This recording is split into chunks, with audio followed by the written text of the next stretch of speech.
देखें, अगेन हम help centre पे हैं, और मैं ये कोशिश कर रहा हूँ कि आप लोगों को एजुकेट करूँ कि आप लोग अपने फॉर्म खुद भरें। और आप देखेंगे कि इवन अगर आप 9th 10th भी पास हैं, तो आजकल के तो बच्चे इतने तेज़ हैं कि वो सब के सब जो है वो इन चीज़ों को समझ जाएंगे और फौरी तौर पे फॉर्म अपने घर वालों का भर लेंगे और लाखों रुपए बचा लेंगे। तो ये देखें कि ये इसमें कुछ सवालात हैं और ये सारे टॉपिक हैं। अब देखें कि ये क्या है। I can not sign in to my IRCC account, ये मैंने पहले बताया था कि ये आप अकाउंट कैसे खोलें, तो ये हम इस पे पहले डिस्कशन कर चुके हैं। अब ये कह रहा है कि अगर साइन इन नहीं कर पाते तो क्या है। साइन इन नहीं कर पा रहे, इसका मतलब है कि आपका जो ब्राउज़र है वो कोई रिसेंट वर्जन नहीं है, वो पुराना है। वो जो है इनके साथ कंपेटेबल नहीं है, और वो जो है आप उसको यूज़ करके इनके साइट को खोल नहीं सकते, काम नहीं कर सकते, फॉर्म नहीं भर सकते। या फिर ये हो सकता है कि उसके अंदर ब्राउज़र जो है वो उसके अंदर इतनी कैशे है, इतना स्टोर के अंदर भर दिया आपने, इतनी ज़्यादा पहले काम किया है, तो उनको खाली करें, उनको सफाई करें। और उसका भी तरीका इसमें पूरा इन्होंने दिया हुआ होता है। और अगर कंप्लेंट है तो इस वेब फॉर्म पे जाएं और वहाँ जा करके आप चीज़ें अपनी जो है वो प्रॉब्लम बता सकते हैं। तो ये बड़ा एक सिंपल तरीका है। अब आप देखें कि ये यहाँ पर क्या है, ये वेब फॉर्म है।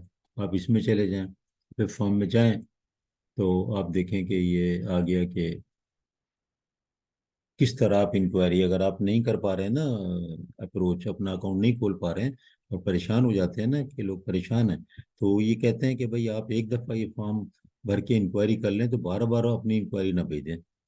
तो उससे उनको कन्फ्यूजन होगा, उनका सिस्टम जो है वो परेशान हो जाएगा, और वो आपका मैटर डिले होगा। तो अगर आपको ये UCI मिला है तो ठीक है, अगर नहीं तो आप उसमें उस खाने में ये कहते हैं कि इतने ज़ीरो टाइप कर लें, और ताकि आपकी वो फील्ड भर जाए। तो ये USI नंबर कभी नहीं होता, क्योंकि ये उनके पास होता है जो कि पहले से कनाडा गए हैं, इमिग्रेशन लिया है या कोई विजिट किया है, उनके पास तो होता है। जैसे अगर मैं भरता हूँ तो मैं अपना UCI नंबर डाल देता हूँ, कोई भी ज़रूरत हो।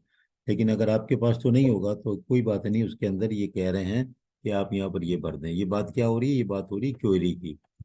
तो क्वेरी अगर करनी है तो ये भर दें उसके अंदर। तो अब ये है कि देखें कितनी ज़्यादा ये डिटेल में, और टेलस मोर भी है कि अगर आपको और ज़्यादा डेटा चाहिए और तफसील चाहिए, तो किस तरह से आप इनको इंक्वायरी या सवाल भेज सकते हैं कि मेरा अकाउंट नहीं खुल पा रहा है, मुझे क्या करना चाहिए। तो ये आपको देखें बता देंगे पूरा तफसील में। तो ये कितनी यानी कि डिटेल में चीज़ें बताते हैं, करते हैं, तो आप उसका फ़ायदा उठाएं।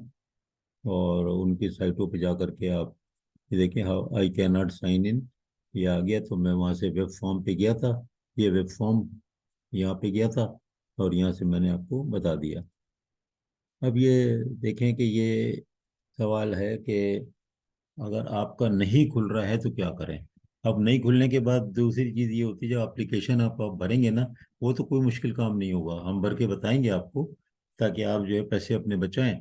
हम तो कोई पैसे नहीं ले रहे हैं, हम एजुकेट कर रहे हैं। लैपटॉप सबके पास नहीं भी होता है, तो उसको ये चीज़ें यूट्यूब पे पढ़ लेगा और उर्दू में सुन लेगा, तो उसको याद हो जाएगा, और फिर वो उस काम को कर लेगा और प्रिंट भी करके रख सकता है। ये जो पोर्शन है कि my documents are too large, तो इसको मैं अगले वीडियो में करूंगा। छोटी छोटी ज़रा वीडियो बनाएंगे ताकि आप जो मामला को समझें। तो क्या हुआ, पहला स्टेप कि आप जो है उनके साथ रजिस्टर होते हैं, फिर आप अपना GC यानी कि गवर्नमेंट ऑफ कनाडा की जो होती है उसको बनाते हैं, यूज़र नेम पासवर्ड, और आपके पास ईमेल एड्रेस होना चाहिए जिसके ऊपर वो लोग कोड भेजते हैं। उसके बाद वो आपको कंफर्म कर देते हैं कि हाँ आपका जो है वो हमने अकाउंट खोल दिया है, और आप उसमें अकाउंट में जा करके आप अपना काम करें। काम क्या करें हम, अगर नई एप्लीकेशन है तो एप्लीकेशन जमा कराएं, उसको भरें, पुरानी है तो स्टेटस चेक करें। तो ये सारी चीज़ें मैंने बहुत डिटेल में एक अलग वीडियो में, लंबी वीडियो में मैंने आपको बता दी है कि GC जो की है उसकी क्या इंपॉर्टेंस है, और इसको कैसे बनाएं, कैसे क्रिएट करें, क्या प्रॉब्लम उसमें आते हैं। प्रॉब्लम भी मैंने डिस्कस किए हैं कि पासवर्ड के प्रॉब्लम, और दूसरे प्रॉब्लम में मैंने बार बार गलत एंट्री की है जानबूझ के वहां पर, ताकि आपको पता हो। अब इसके बाद जो वीडियो बनाऊंगा मैं उसको, इस लेक्चर को शुरू करूंगा कि अगर आप डॉक्यूमेंट जब उसके अंदर आप अपलोड करते हैं, तो उसके अंदर अगर बड़े बड़े डॉक्यूमेंट्स हैं, बड़े बड़े होते ही हैं क्या, तो किस तरीके से आप उसको अपलोड करेंगे। तो यहाँ पे इस सेशन को हम ख़त्म करते हैं, और फिर हम इंशाल्लाह दूसरे सेशन की तरफ आगे बढ़ेंगे। और जब तक के लिए खुदा हाफिज।